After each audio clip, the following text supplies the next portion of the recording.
Well, good evening, good afternoon, Matthew. Sorry, it's getting dark out here. Welcome as one of our newest members to Chester Business Network and our 6 simple questions. Right, so the first question is, would you like to introduce yourself? Thanks, Simon. Yes, hi, my name's Matthew O'Brien, or Matt, as I'm affectionately known. Definitely not Matty. I hate being called Matty. So I'm an associate solicitor at Escalate, based in Liverpool. I live in Cheshire with my fiance and my dog. That's all there is to me, really. Great. And how did you end up at Escalate? Is there a journey that you've followed? Yeah, yes, there certainly is, and you know, the journey to becoming a solicitor is not necessarily an easy one, but there's also more than one path to take, and I've taken a fairly convoluted path. I started off working in a restaurant in Liverpool, and whilst doing law school, and I was waiting on the equity partners lunch for a firm in Chester, actually. And I chanced my arm and met the managing partner and gave her the elevator pitch, and she offered me a job. So I kind of got my first job in law then. And then from there I moved away from SRA regulation and worked in a construction firm, doing their disputes in-house, before moving to Manchester back to a traditional law firm model, and now I've moved to Liverpool, away again from the traditional law firm model, which is what Escalate does. Yeah, a great story. If you don't ask, you won't get, will you? So it's worth sticking your neck out.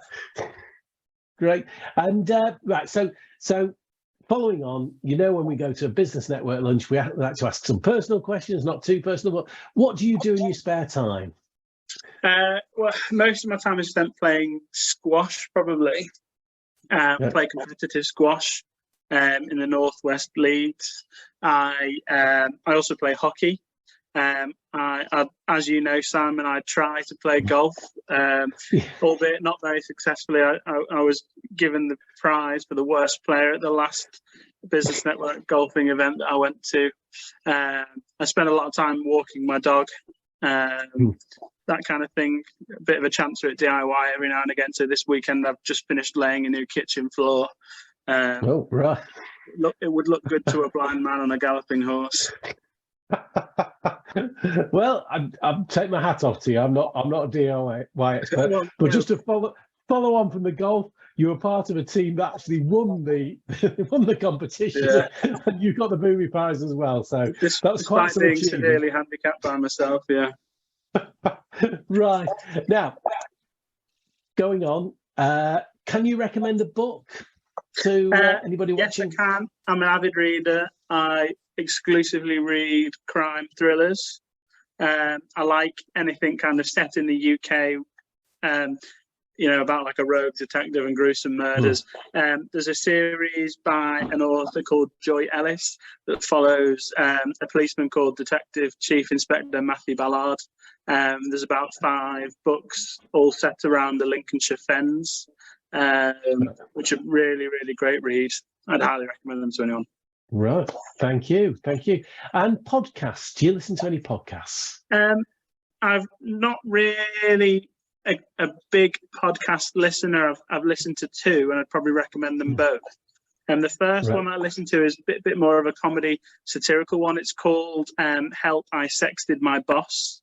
It's by he's now at Radio 1 presenter called Jordan North, and he teams up with the UK's leading etiquette expert called William Hanson, and they're complete polar opposites. And listeners write in and ask questions about how to deal with awkward social situations and what have you, and they give such conflicting advice, but it's a really really funny listen. And the other one is it's Jamie Lang's podcast called Nearly Wed.